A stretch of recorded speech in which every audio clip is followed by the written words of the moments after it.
The National Health Service in the United Kingdom was one of the first healthcare systems in the world to give priority to patient safety. The work done in the UK over the last few years has involved taking account of the things that go wrong in healthcare.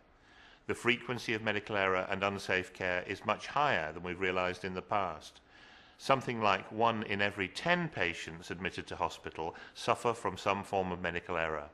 It may not always lead to serious harm, but in some cases, sadly, it leads to major disability and even death. One of the incidents we've examined in depth is the phenomenon of intrathecal injection error. This is where a drug intended for use intravenously is given instead into the spine mistakenly. The patient then experiences paralysis and even death. When we've analysed these incidents in depth, we've spotted all sorts of errors and weaknesses in the system which provoke unsafe care to be given. By analysing these and by learning from them, we've tried to work out the ways in which this error can be prevented in the future. There are around 50 recorded incidents around the world of intrathecal injection error. Many more may not even have been recorded. From the incidents we're aware of so far, we know that they often occur in similar circumstances to different people at different times and even in different places. Experts call this situation an error trap. There's a common cause and probably a common solution. With this film, the World Alliance for Patient Safety is making the experience of the United Kingdom available worldwide. We hope that by studying this scenario and discussing it afterwards, you'll be able to see the many ways in which unsafe systems can provoke unsafe care. By generalizing the experience of this particular incident, we hope that you'll be able to see the ways in which strengthening systems play a role in reducing the impact of error. This can help make healthcare even safer in the future.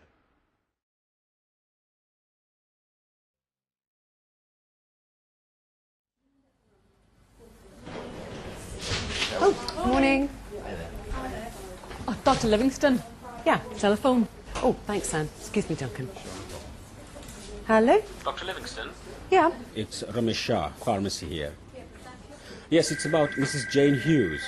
I've seen this prescription for methotrexate you sent down. You've already got her down for her IV this morning, and I've only sent her Vincristine up. I was wondering if that'd be a mistake. I'm sorry, I meant to talk to you about that. Mrs. Hughes is having both her procedures on the same day. She's got a big work commitment in a couple of days' time that she can't get out of. Yes, but you see, we I have don't... discussed it with Dr. Munro, and he's agreed that the treatment should go ahead. He's signed the prescription. Yes, I see. But look, Fiona, this is very irregular. I assume that you'll be taking the full responsibility. Yes. Okay, then, look, I'll prepare it for this afternoon. Thanks, Ramesh. Sorry about that. Sister Lynch, I'd like you to meet Dr. Campbell. He's just joined us, and he's going to be working with me over the next couple of weeks. I have to say, Duncan, you're going to be giving us some much-needed support. Glad to hear it. Hello, sister. Pleased to meet you. Welcome to the unit. Thanks very much. Oh, by the way, Anne, Mrs. Hughes will already be on your list this morning for her IV, but she's also having her intrathecal this afternoon. She's got a big meeting at work in a few days' time, so we're going to try and fit her in for both procedures today. I didn't know she'd gone back to work. She's only just started. She's taking it easy. It's only a couple of days to begin with. Right. So, Duncan, your papers and NTN number should be through in a day or so, but meanwhile, welcome aboard. Thanks very much. That's my blue pal then. I'll take it through here. Listen, I'll see you both later, okay? Sure. Bye-bye. Oh, Dr. Livingston, before you go, I just wanted to be clear about the amount of clinical work Dr. Campbell will actually be doing. How much have we got? He'll take on virtually anything I would. If he's unsure about anything, then I'm always here to help. So he's familiar with the IT rules? Well, I would certainly expect so. He's very senior, Anne. He can do just about anything I can. But Fiona, he's not on the IT register yet, is he? No, but I'm seeing Dr. Munro about that later, and we'll sort it out then. Oh, Simon, I wanted a word. So he's fine with any of our procedures? Well, he's here on the personal recommendation of Dr. Munro's sister. So as far as I'm concerned, if Dr. Munro thinks he's competent, I'm prepared to go along with that. Now, he'll be acting as the specialist registrar, and I'm hoping that you and your staff will give him every assistance. Of course we will. Right. But Jane Hughes is intrathecal. That will still be under your care, won't it? Yes, I'll be there.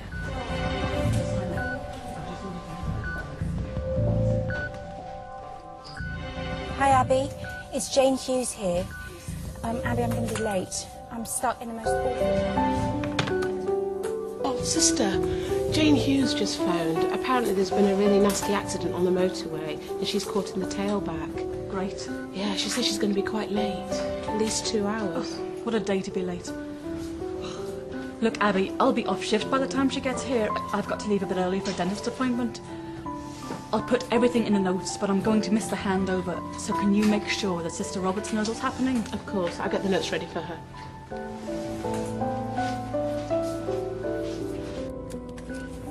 All right, darling. You okay? Good boy. Being a really good boy. We'll be there soon. I'll be there as soon as I possibly can. Do try to calm down. It should only take me half an hour at the most. I'll see you as soon as possible. Is everything okay? Not really, sister, no. Actually, that was my mother on the phone. My father's had a coronary. I've got to get over to the general. Oh, I'm so sorry. Yes, obviously, you must go. Thank you. Look, Dr. Campbell will cover for me. Could you show him around and take him through the notes when you get a chance? Yeah, I mean, I haven't had a chance to see the notes myself yet, but I'll do what I can. Oh, I'm sure we'll manage, don't worry. Just go and be with your father. I hope he's okay. Thanks. I'll call in later. Okay. Yeah? Can you cover for me this afternoon? Sure. I'm sorry about the late notice. It's my father. He's had an MI and I want to be with him. Oh my God, I'm sorry. Of course, no problem. Thank you. I've asked Sister Roberts to go over a few things with you. I'm sure between you you'll manage fine. Sure. Good luck. Thank you.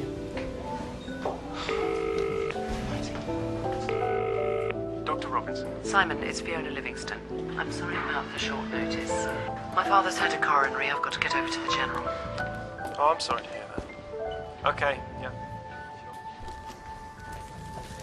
Excuse me, I'm Dr. Campbell, covering for Dr. Livingston today. Oh, hello, Dr. Campbell. Hi there. Listen, have you seen Sister anywhere? Sister Roberts? Yep, there she is, down there by the nurses' station. Sister Roberts, thanks very much. Okay. Sister Roberts, I'm Dr. Campbell, covering for Dr. Livingston today. I understand she's arranged for an SHO to give us a hand this afternoon. Dr. Simon Robinson, is he here yet? No, not yet. Abby, has Mrs. Hughes arrived yet, please? No, she's just called in. She's about 10 minutes away. Mrs. Hughes, she's one of mine. I better get down to pharmacy for the chemo. Thanks very much. See you later. Okay. When Mrs. Hughes arrives, can we make sure that Bay 8's ready for her, please? Yes, of course, Helen. Thank you.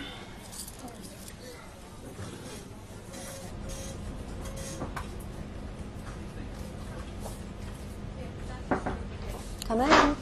Hi. I've just come over from St Stephen's unit. I'm covering for Dr. Livingston. I've come to pick up the chemotherapy for Mrs. Jane Hughes, intrathecal methotrexate. She's under Dr. Monroe. All right. I don't know we've met, have we? Dr. Campbell, I'm Charlotte Green. And you'll be performing the procedure today, will you? Yeah, I will be, yeah. Right, I'll just check the register. Just procedure. I don't seem to have you down. Well, it should have been sorted out with Dr. Monroe by now. And I think that Dr. Livingston spoke to Mr. Shah earlier on. Okay, then. Sorry about this. Take a seat. Let's have a look on the database. It's Campbell, Duncan Campbell. I mean, it should be there. There's no question it should be there. I'm sorry, I'm just a bit pushed for time, that's all. Oh, yes, there you are. Sorry about this. Hello, pharmacy. Yes, that's right.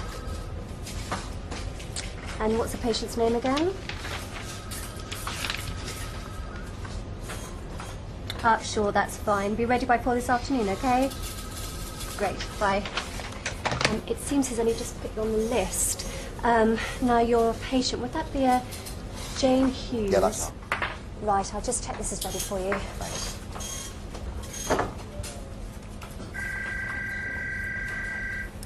Definitely running late now, that's it.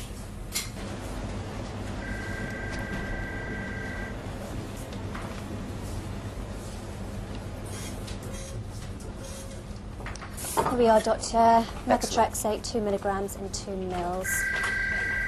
Right. This is pen.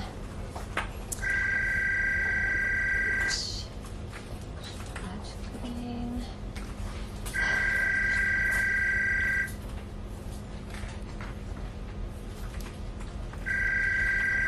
Sorry, doctor, excuse me for a moment while I take this. Hello, pharmacy. Yes, he is, but I'm afraid he's on lunch at the moment. Can I take a message? And what extension is that? Fine, bye. Now, where were we? Jane Hughes. Hospital number 3267980. Date of birth 26/12/74. Batch number BX437294. Excellent. Good stuff. Now, if you could just sign here and in block capitals here. With pleasure.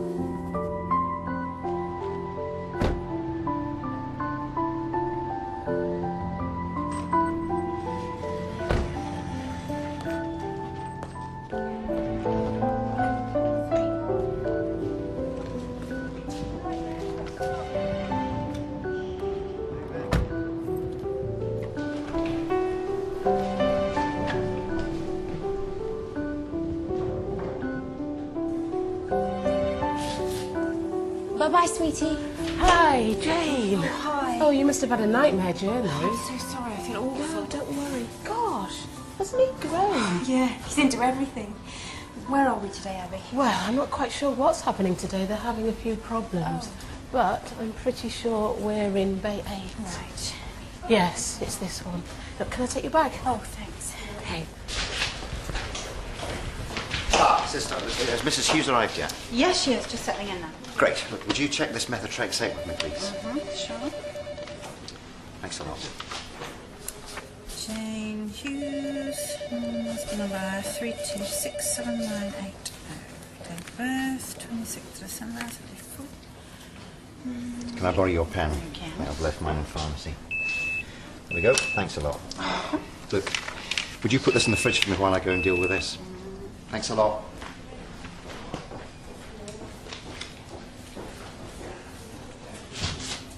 Hello, sister. Hi, Simon. Is Mrs. Hughes here yet? Yeah, she's just checking in now. Thanks for helping out. I've left our notes on the side and I'll be with you in a minute. No problem.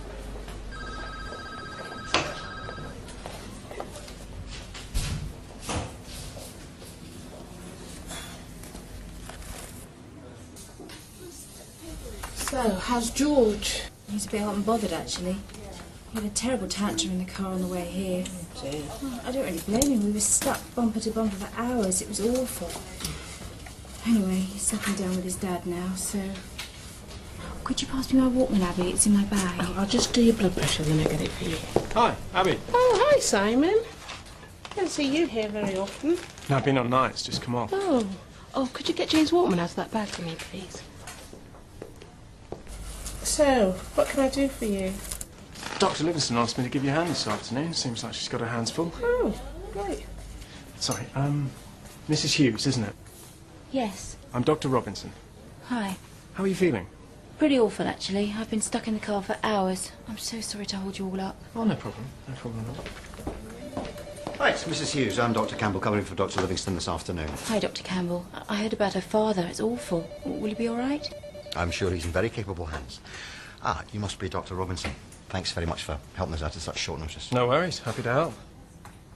Now, Mrs. Hughes, you understand what treatment you'll be having this afternoon? Yes, I do. Right, let's have a look at Mrs. Hughes' blood results then, shall we?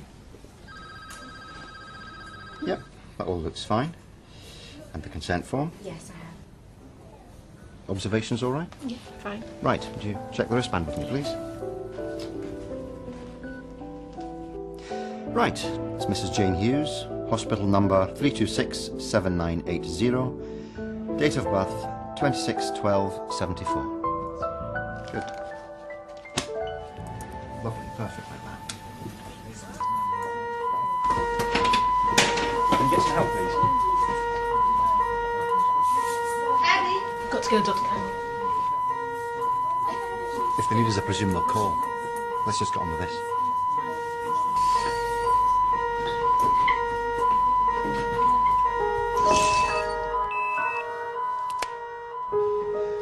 I'll get that for you. Great. Look, listen, before you do that, would you just check the local with me, then I'll prep the skin. Sure. Look, I've asked Dr. Campbell twice today to call me. Will you pass him a message, please? Yeah?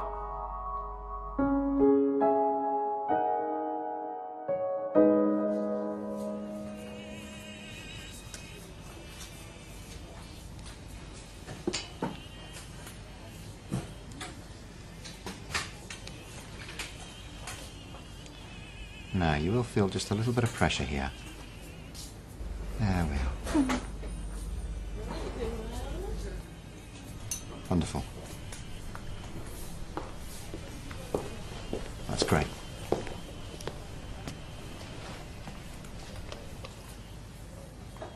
Anything important? I'm not sure, really. I've taken a message. There you go.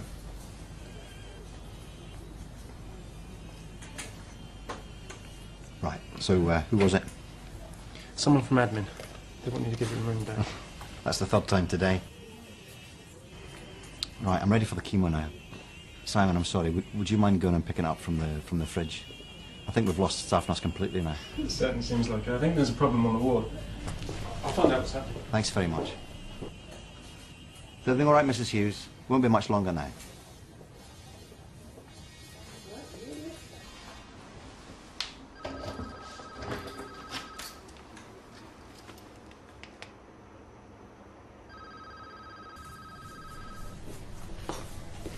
Here we are.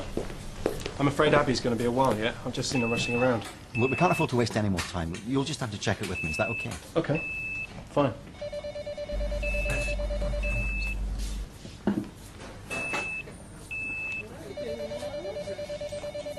Jane Hughes. Yeah.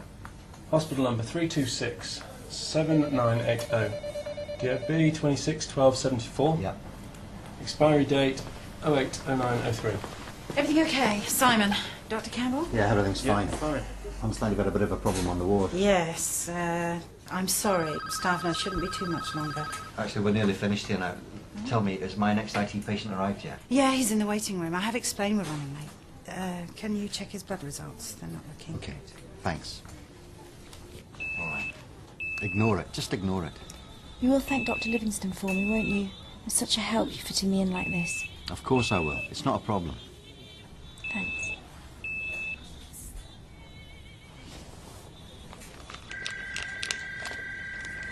Is that okay?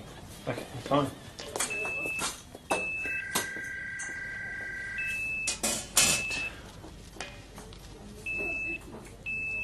Vincristine. 2 milligrams in 2 mils. Right.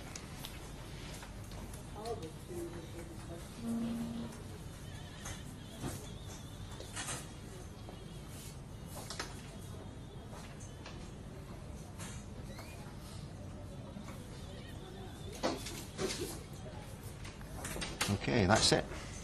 Got a plaster? Excellent. Okay.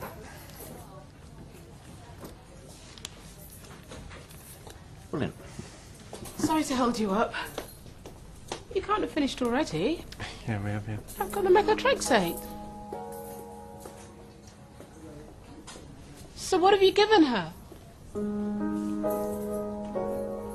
my God.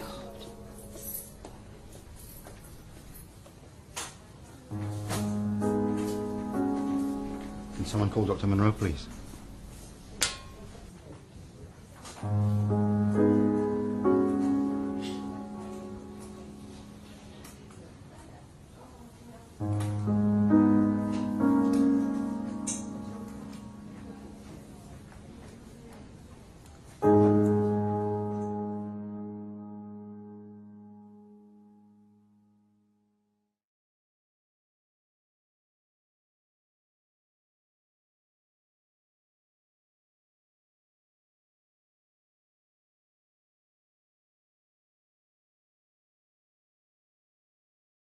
The film you've just seen provides a shocking example of how a series of errors can lead to catastrophic harm to a patient. The first question you might like to ask is, who was responsible for this tragic outcome? The most obvious answer may be Dr. Campbell. He mistakenly injected vincristine into the patient's spine. However, I want you to consider a far more critical question. Why did Dr. Campbell find himself in such a position, sitting in front of a patient with an open spinal needle in their back, having been handed the incorrect and potentially lethal drug? In reality, Dr. Campbell's error was the final act in a chain of events, each of which, had it been identified at the time, may well have prevented this tragic outcome. It's therefore important to carefully review cases such as this. As much as possible, we need to do this without blaming the individuals involved. That's not to say that individuals should not be held accountable for their actions. However, although apportioning blame may be emotionally satisfying, it's likely to drive problems underground and impede an honest and far-reaching understanding of the risks. We need to address these risks to ensure the safe care of future patients. Let's return to the film and identify some of the factors that played a part in this error.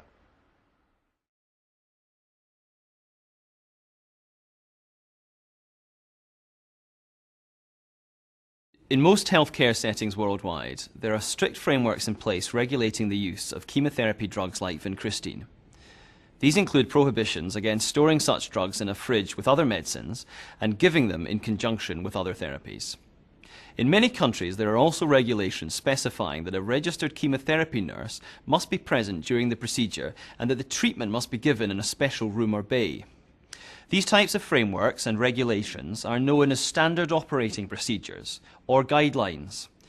These standard operating procedures and guidelines apply widely and are not specific to the use of drugs like vincristine.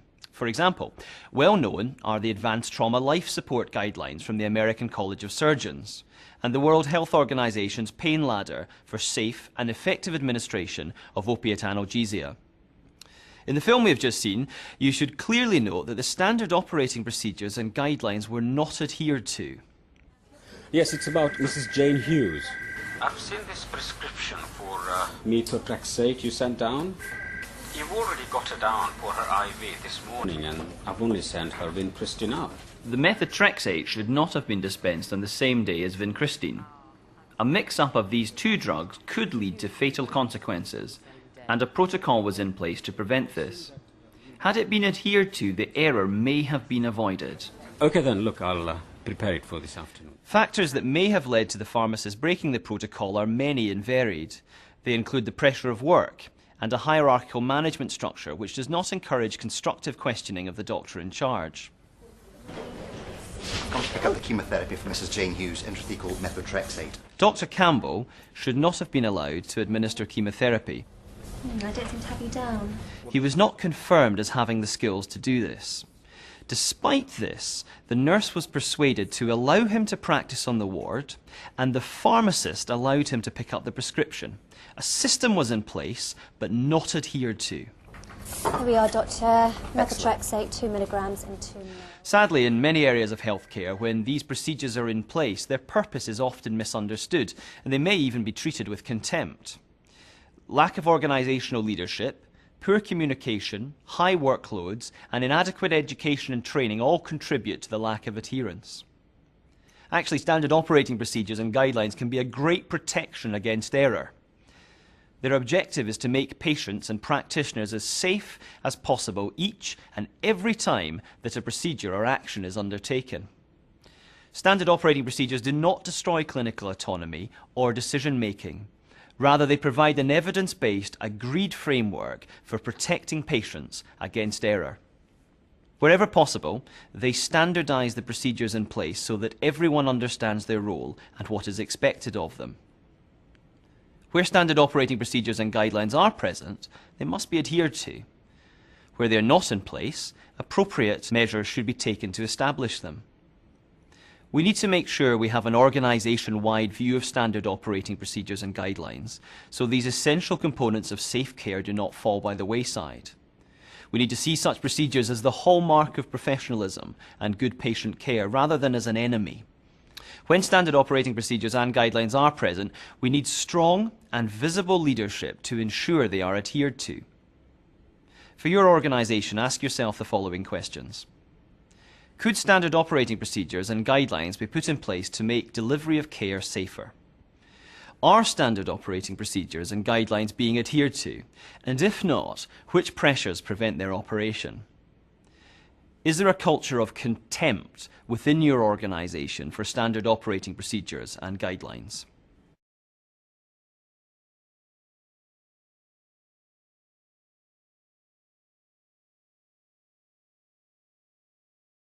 We can only really be sure that we're delivering safe care for patients if all the healthcare workers involved have received the right training and are up to date.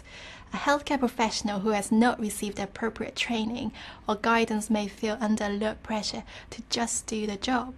There can be a lot of pressure to cope with the workload by operating outside their competence, especially for junior staff.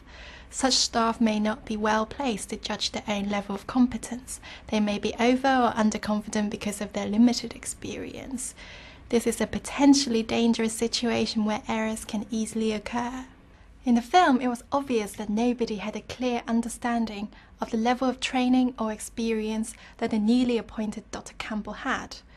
Oh, Dr. Livingston, before you go, I just wanted to be clear about the amount of clinical work Dr. Campbell will actually be doing. How much have we got? He'll take on virtually anything I would. If he's unsure about anything, then I'm always here to help. So he's familiar with the IT rules? Well, I would certainly expect so. He's very senior, Anne. He can do just about anything I can. But Fiona, he's not on the IT register yet, is he? No, but I'm seeing Dr. Munro about that later and we'll sort it out then. Sister Lynch, in fact, queried this several times with his colleague, Dr. Livingstone. Despite this lack of clarity, Dr. Campbell was left in charge once Dr. Livingstone left the ward. Sister Roberts, I'm Dr. Campbell, covering for Dr. Livingstone today. A culture where healthcare workers help each other, especially when staff are stretched, may inadvertently increase the risk to patients. Often, many staff may not easily recognise the boundaries of their own expertise and experience. Poorly trained healthcare workers can be a major contributing factor, leading to adverse events. Many countries are good at ensuring a certain standard as part of undergraduate training. However, in many cases, the last assessment a healthcare professional faces is at their university or college. Assessments are not just about ensuring a certain and sustainable level of skill, knowledge, or competence. They're also a reflection of a wider culture of safe and effective practice. Education and training are critical components in the quest to improve patient safety. At the very least, all healthcare workers must understand the key concepts of patient safety. For those already in practice, programs must be developed to give them the skill to continue to practice safely. Most of all, healthcare professionals should know and understand safety procedures in their own local service context. In other high-risk industries, careful attention is paid to ensuring the ongoing competence of frontline staff. For example, a typical airline pilot would probably have something like 100 assessments of their competency over the course of their career. In some countries, doctors have none. For your organization, ask yourself the following questions. How do you know that the colleagues you work with have received the training they need to do their job well? Do you have a way of assessing colleagues you work with to ensure they're competent? Do you have a framework in place to ensure induction with local procedures? Do you know what you should do if you have concerns about the competence of your colleagues and the safety of their practice? Would you be supported in raising your concerns? And finally, how would you know if your healthcare system allowed an unskilled or untrained healthcare professional to practice?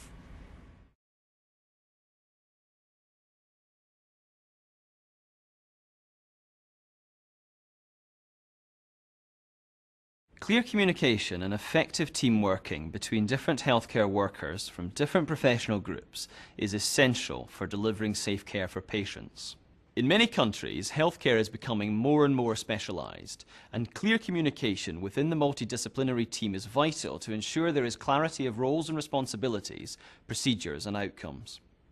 Time and time again, research has shown that ineffective communication and poor team working has been a major cause of an adverse event and heightens the risks to patients. It's Campbell, Duncan Campbell. I mean, it should be there. There's no question it should be there. I'm sorry, I'm just a bit pushed for time, that's all. Definitely running late now, that's it. Ah, sister, has Mrs. Hughes arrived yet? Yes, she is. Just settling in now. Great. Look, would you check this methotrexate with me, please? Sure. Thanks a lot. Can I borrow your pen? Okay. I think I've left mine in pharmacy. There we go. Thanks a lot. Look, would you put this in the fridge for me while I go and deal with this? Thanks a lot. In the film, it should be obvious that these two terse exchanges and communication breakdowns contributed to the error. It is not just verbal communication that can be at the heart of serious error. These professionals are not working effectively as part of a multi-professional team. They're not respecting each other's roles and responsibilities and supporting each other in delivering a common goal, the safe and effective care of their patients. As you can see, without verbal handover, the written note had no context. In the midst of a complex and stressful situation, important messages that should have been clearly communicated between staff were lost. The lack of effective staff handovers and lack of clarity in individual roles gives opportunities for misunderstandings to arise. Communication can be aided hugely just by stepping aside into a quiet spot, even if only briefly. Staff need to have mutual respect for each other's role and professionalism. They need to be able to respect and value constructive questioning and deal honestly with misunderstandings. A hierarchical structure and a culture where junior staff are afraid to speak up and effectively challenge or query the decision-making of senior staff can contribute to poor team working and the resulting poor communication. Environmental factors such as stress caused by understaffing and overwork also play a part. An appreciation of the cultural differences is a key skill for successful communication in our multicultural world. This is particularly important in healthcare, especially when workers and patients may be from different cultural or socio-economic backgrounds, making some of the sensitive aspects of health difficult to address. Differences in language, customs and conventions, and even religion all have the potential to lead to poor communication and misunderstandings.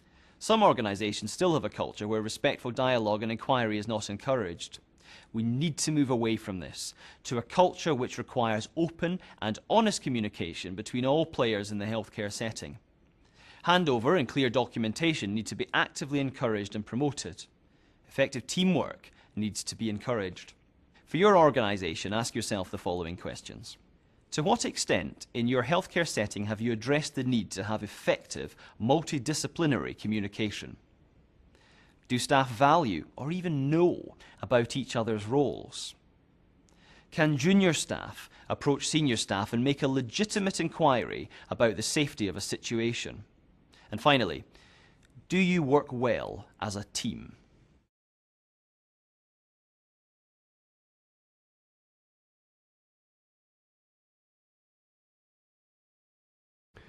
Correct labelling, storage and dispensing of medicines is vital to protect the patient against potentially lethal harm. Medication errors in some studies have accounted for up to 30% of medical errors. Safety of medication delivery is thus one of the most pressing issues of the patient safety agenda. In the film, almost everything that could have gone wrong with Jane's medication delivery did go wrong. This chain of events started long before she was administered the wrong drug. Standard operating procedures and guidelines to prevent vincristine being stored with the methotrexate should have been adhered to. Ah, you must be Dr. Robinson. Thanks very much. Dr. Robinson and Dr. Campbell had never met before. They did not have specific training to be checking these drugs. It should have been the certified nurse that was involved at this level. Traditionally, healthcare workers have worried mainly about the issues of adverse drug reactions, where the patient has been given the right drug but suffers from a side effect. A separate area which concerns itself with ensuring the right standard operating procedures and guidelines are being followed and the right dispensing and delivery systems are being used is known as medication safety practice. This is an important area which examines healthcare systems to try to prevent errors such as that in the film. We all know how bad a doctor's handwriting can be. Yet sometimes the medical notes are the only way that healthcare professionals have to communicate with each other. Therefore, medical records need to be clear and unambiguous. They need to provide an accurate way of conveying important actionable information. It is essential that all hospitals, clinics and treatment centres have established policies for ensuring medication safety. In general, whether we are dealing with vincristine or not, there are certain principles that you may want to consider. For example, all drugs must be clearly labelled and labels must be easily visible. Drugs must be properly checked by the designated person against the patient's medical records and the drug chart. And for high-risk treatments like chemotherapy, drugs must only be given by nurses and doctors with specialised registered training. For your organisation, ask yourself the following questions. Are medical notes easily accessible? kept regularly up to date and easily legible? Do your procurement policies ensure consistency of drug purchasing and checking mechanisms to detect potential errors such as look-alike and sound-alike medications? And finally, do you have systems in place to ensure only those properly trained are able to be involved in the delivery of high-risk drugs?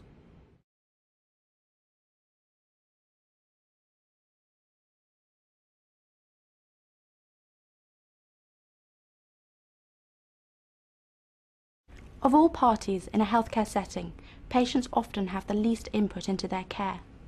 Yet, much research indicates that patients can not only enhance the quality of their care, but can prevent errors. When arriving at the hospital, Jane was stressed because of a long car journey through gridlock traffic, and probably also because of the trauma of living with cancer and facing more unpleasant procedures. Nevertheless, she was put at ease by the nurse, who asked her how she was feeling and inquired about her family. So far, so good. However, once Jane had been escorted to the treatment bay, she was no longer treated as an individual. The multidisciplinary team failed to acknowledge her as someone who could provide valuable input into her own care. She was not even asked what she had come for. Could she have had a card by which her treatment was checked with her as well? Would that have provided an additional safety barrier? Jane might have been able to spot that the team was proceeding with the intrathecal drug injection before she had been given her intravenous treatment. Had she been able to point that out, what followed might not have happened. It was the hospital's responsibility to ensure that Jane's care was safe, but involving Jane actively in her care may have prevented the terrible outcome. A patient who is familiar with the procedure is a vital resource for any healthcare worker to draw on. They may be able to spot discrepancies in the treatment plan and any deviations from standard operating procedures, discrepancies in communication or odd drug labelling. Patients are often far more insightful than we give them credit. Adopting a more patient-centred approach, trying to look at the situation from the patient's point of view, will make patients feel more relaxed, more comfortable, and lead to more effective consultation and diagnosis. It enhances quality and promotes safety. It may also save time and money. For your organisation, ask yourself the following questions. What happens in your organisation to ensure that patients are active partners in their own treatment? How could your organisation play a more active role in this challenge? And finally, could other means of engaging patients be used, such as posters, leaflets, and patient treatment cards? The World Alliance for Patient Safety believes that we need to understand the nature of these contributing factors. We must learn from the errors and harm we unintentionally cause to patients in order to reduce the risks for future patients. We need to act on this learning and make improvements throughout our healthcare systems. Commitment from governments, hospital management, and clinical leaders is vital to achieve this.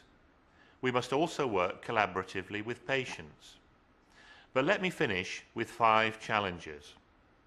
Firstly, do you have standard operating procedures and guidelines in your workplace?